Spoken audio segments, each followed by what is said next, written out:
Good day everyone, especially to our panelists. I am Midshipman Villarandel M, the group representative of Group 3. Our research, titled Influential Factor on the Preparedness of Employees of Las Piñas City Hall During Fire Outbreak. So for our Chapter 1 Introduction, preparedness during fire outbreak helps each individual to survive through observing situation. The knowledge of being prepared in disaster has an advantage or must be in a life-saving situation. An employee must know the safety and basics during fire outbreak. For our background of the study, the HEMS is the health sector leader, health emergencies response. Its efforts, however, are not only limited to responding on emergencies and disaster. It more importantly promotes and supports disaster preparedness, which significantly reduces the effect and the impact of disaster. Scope limitation of our study is the scope of study covered the 40 employees of Las Piñas City Hall for this year 2021-2022. This study was limited the profile of the respondents in terms of age, gender, experience with fire outbreak, experience with fire drill, the extent of respondents' knowledge of firefighting equipment, respondents' perceived inadequacy of the firefighting equipment, and the building where they are working. The extent of respondent awareness of the fire safety and respondents perceive their level of preparedness when there is a fire outbreak in their workplace. Significance of study. The finding of this study hope to benefit the following sectors. Bureau of Fire Protection. The Bureau of Fire Protection can use this research as a review on how can they prepare during a fire outbreak or on how to prevent fire. Las Piñas City Hall employees, this research can be used as a tool for LPC Hall employees on how act during the fire outbreak in their scope or in the place they were work. Las Piñas City Hall officials.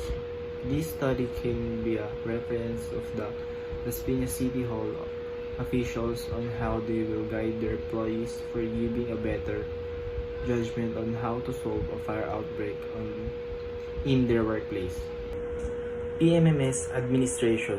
This paper can provide ideas to help the school to know that what techniques they must apply during fire outbreak, and also to be able them to prepare a controlled situation in their workplace. PMMS teachers. This study can be example materials on how they will control, what proper action should be taken, and what command they will say to students. Also, this paper can be springboard to be more informative to the students about the fire. PMMS students. This research can inform them to be knowledgeable in using the different equipment and techniques during coping to fire outbreaks in certain places. Future researchers, this paper can be a source of information and set to be example material to guide them regarding the preparedness during fire outbreak topic in their forthcoming thesis writing. In our study, there are two related literature and two related studies. One related literature is an article written by Loberman G. and Qureshi K. 2018, which is about fire preparedness in high-rise building. He expressed that currently in half of the world's population lives in urban areas, a proportion expected to rise to two-thirds by 2050. This global trend portends an increasing number of urban disasters. So the second literature is written by Hershey J. 87, 2017.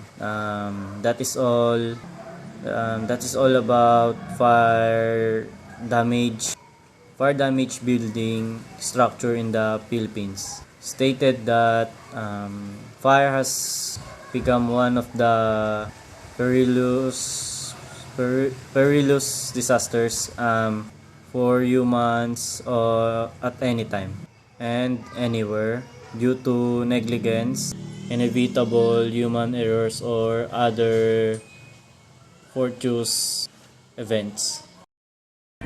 Asmado Industry in 2021 about safety performance and building in relations, it stated that our fire is one of the major hazards which may occur due to natural or man-made causes.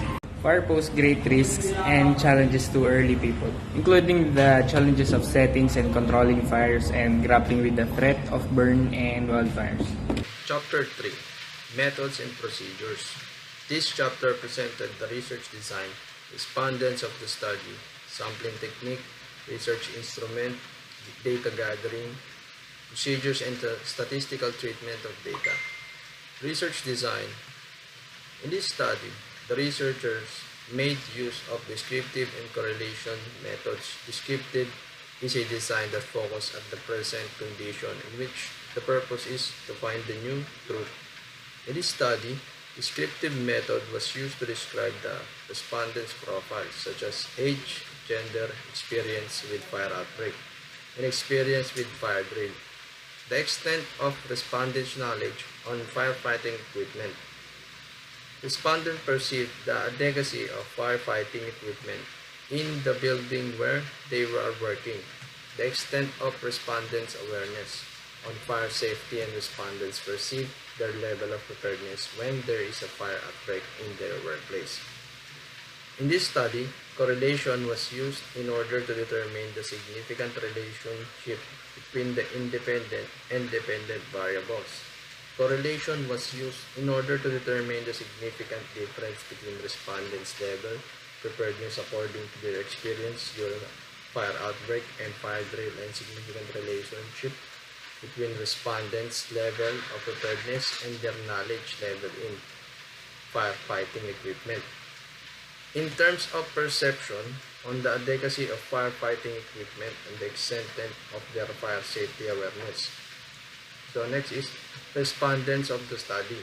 The respondents of the study were 40 employees of Las Piñas City Hall who were officially employed during the year of 2021 and 2022. So next is sampling technique. The researchers made use of purposive sampling under the random sampling technique, where the researcher will be selected because of their convenient accessibility and proximity to the researcher, which include employees and officials of Las Piñas City Hall. Researchers prefer this sampling technique because it is fast, inexpensive, easy, and subjects are readily available. Furthermore, upon using this method, from 50 respondents in Las Piñas City Hall, it is now reduced to 40 respondents. Research instrument. In this research, a survey questionnaire was the primary research instrument used. The said questionnaire was prepared by the research department and was checked and validated school Las Piñas City during the first semester, school year 2021-2022. The survey questionnaire was divided into 5 categories. First, profile of the respondents in terms of age, gender, experience when fire outbreak experience with fire drill. Second, respondents is knowing on firefighting equipment. Third, respondents is perceive the quality of firefighting equipment in the building where they are working. Fourth, respondents is awareness on the safety. And fifth, respondents is perceive their level of preparedness when there is a outbreak on their workplace. The researchers immediately proceed to their respondents to conduct the survey. Upon arrival, the researchers presented a letter of the request to the conduct survey with the attached survey questionnaire to the office of the municipality major. After approval, one of the researchers go to the law office and gave 20 questionnaire to his fellow employees. The researchers immediately approach the employees of the other department and request their full cooperation to fill in the information needed the researcher. Give them ample time to answer said survey questionnaire. After 3 days, data were gathered and collected for presentation, interpretation, and analysis of the said data. Statistical treatment of data. These are the following statistical tools that use such as frequency distribution, percentage analysis, mean, mode, t-test for independent samples, person, standard deviation, like, scale, strength of correlation, and Cronbach alpha. Chapter 5 Summary of Findings. The salient findings in the study includes the following: 1. For respondents, profile, age.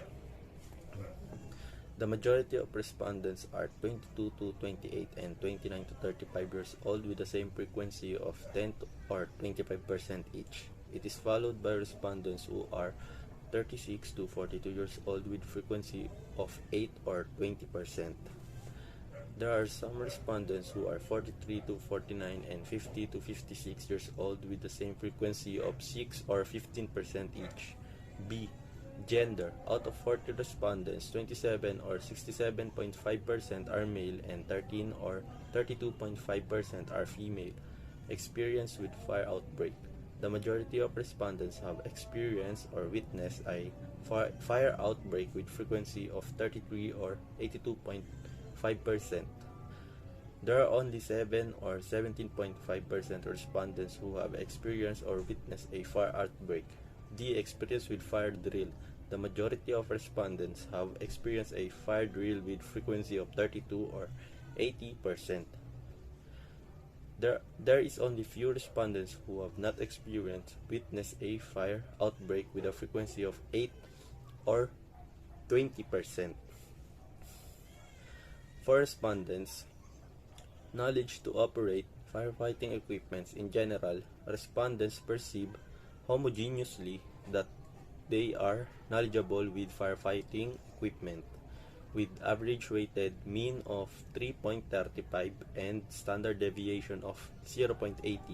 Specifically, with a rating of 3.58 and standard deviation of 0.59, respondents perceive homogeneously that they are very knowledgeable in operating dry chemical extinguishers, with lower rating ranging from 3.22, 3.45, and standard deviation ranging for 0.71 to 0.94. Respondents perceive homogeneously that they are knowledgeable in operating carbon dioxide extinguisher, foam cylinder, hose reels, and fire hydrants.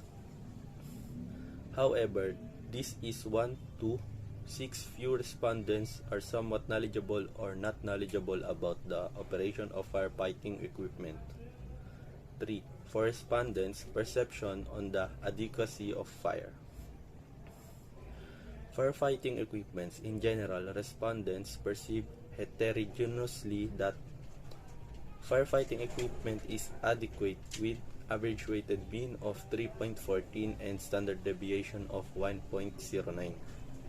With a rating of 3.53 and standard deviation ranging from 1.19, respondents perceive heterogeneously that dry chemical extinguisher is very adequate. With a lower rating ranging from 2.78 to 3.30 and standard deviation ranging from 1.02 to 1.24, respondents perceive heterogeneously that fire alarm systems, fire hydrants, smoke detectors, and carbon dioxide extinguishers are adequate. Likewise, respondents perceive that sprinklers, fire detectors, and hose reels are also adequate. Finding reveals further that heat detectors, fire blankets, and dry rises are also adequate. However, there are 2 to 9 few respondents who perceive that some firefighting equipments are not available in their work areas. For respondents, perception of fire, safety awareness in general, respondents perceive homogeneously that they are very much aware about fire safety, with average weighted mean of 3.58 and standard deviation of 0.64 with the rating, ranging from 3.553 to 3.70, and standard deviation ranging from 0.46 to 0.72. Respondents perceive homogeneously that they are very much aware that there is a designated location to meet outside the building in case of fire, and there is a procedure to inform occupants to remain outside until notified by the fire department that it is safe to re-enter the building. Likewise, they are also very much aware that the building where they working has existing fire exits.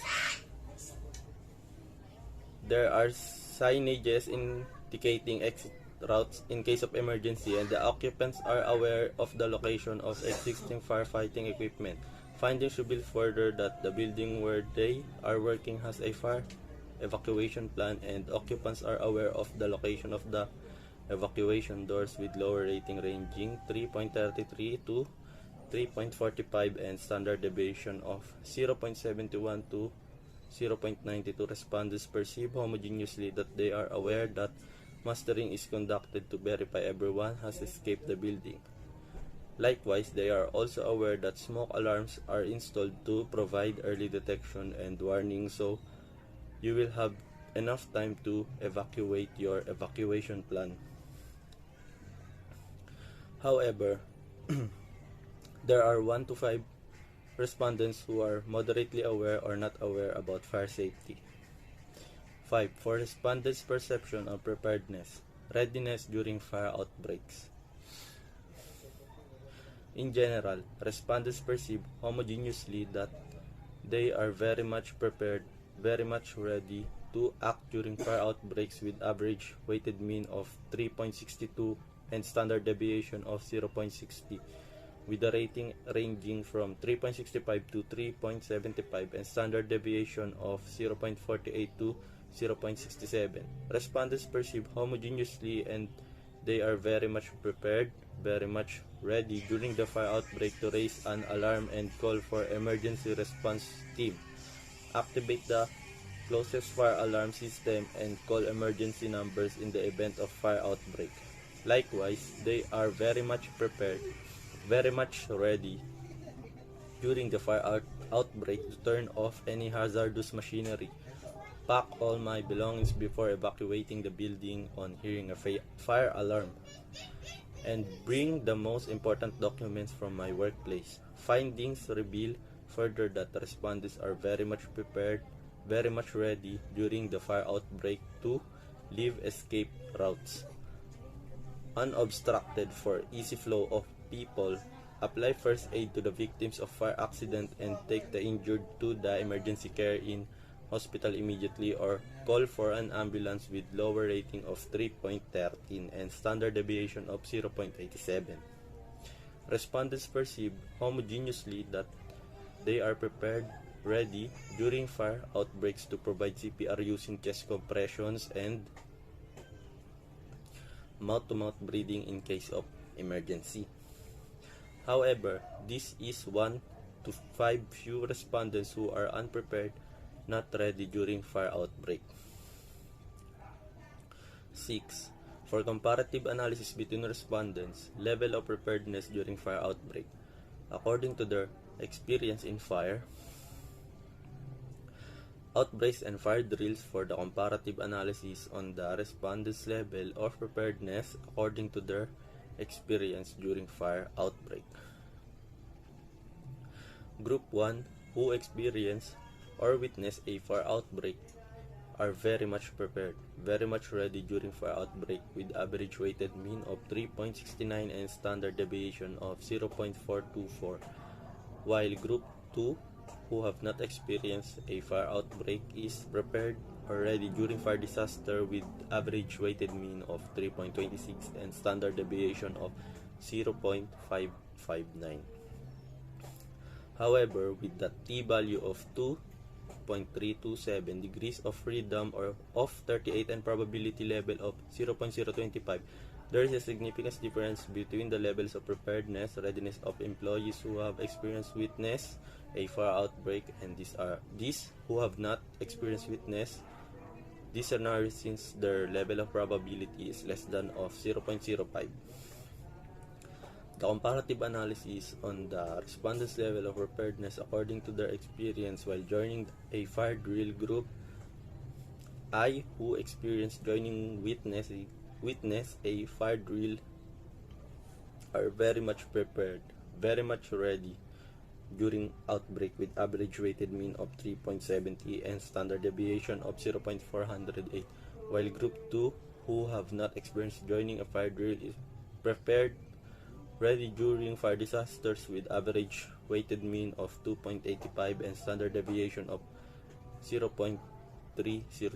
However, with this t-value of 4.022, degrees of freedom of 38 and probability of level of 0.000, there is a significant difference between the levels of preparedness, readiness of employees who have experienced joining or witnessing a fire drill and those who have not experienced witnessed the fire-related activities, since their level of probability is less than 0.05.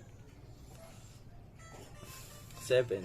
For correlates of respondents' preparedness or readiness during fire outbreak.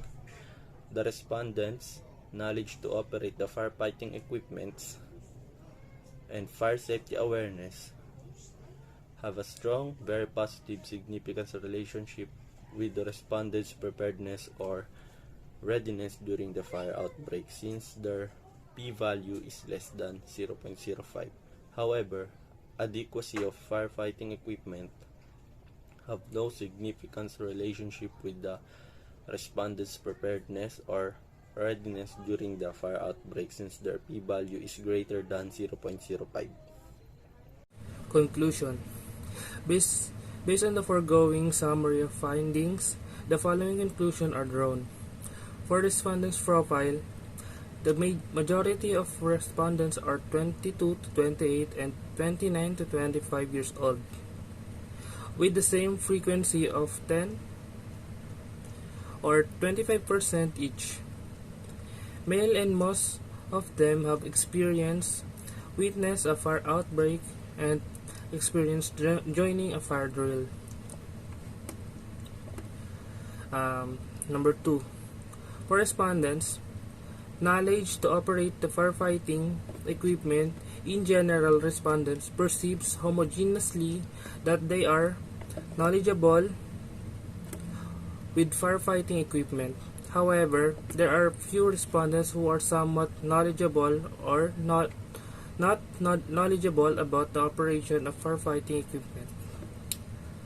For respondents' perception on the adequacy of firefighting equipment. In general, respondents are perceived heterogeneously the firefighting equipment is adequate. However, there are few respondents who perceives that. Number 4. For respondents' perception are fire safety awareness. In general, respondents perceives homogeneously that they are very much aware about fire safety. However, there are few respondents who are moderately aware or not aware about the fire safety. For respondents' perception on preparedness readiness during fire outbreak. In general, respondents perceive homogeneously that they are very much prepared, very much ready to act during fire outbreak. However, there are few respondents who are unprepared, not ready to act during the fire outbreak. For comparative analysis between respondents' level of preparedness during fire outbreaks according to their experience in fire outbreaks and fire drill. This is a significant difference between the levels of preparedness readiness of employees who have experienced witness of fire outbreaks and those who have not experienced witness these scenarios. There is a significant difference between the levels of preparedness readiness of the employees who have experienced joining witness of fire drill and those who have not experienced witness these fire-related activities. Recommendation. Based on the summary of findings and conclusion drawn in the following are the recommendation.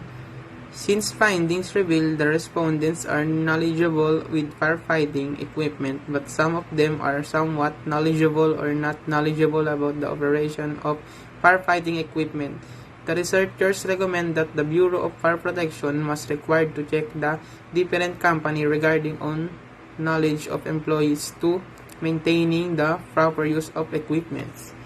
Since finding revealed that the firefighting equipment is adequate, but some respondents perceive that some firefighting equipments are not available or not adequate in their workplace.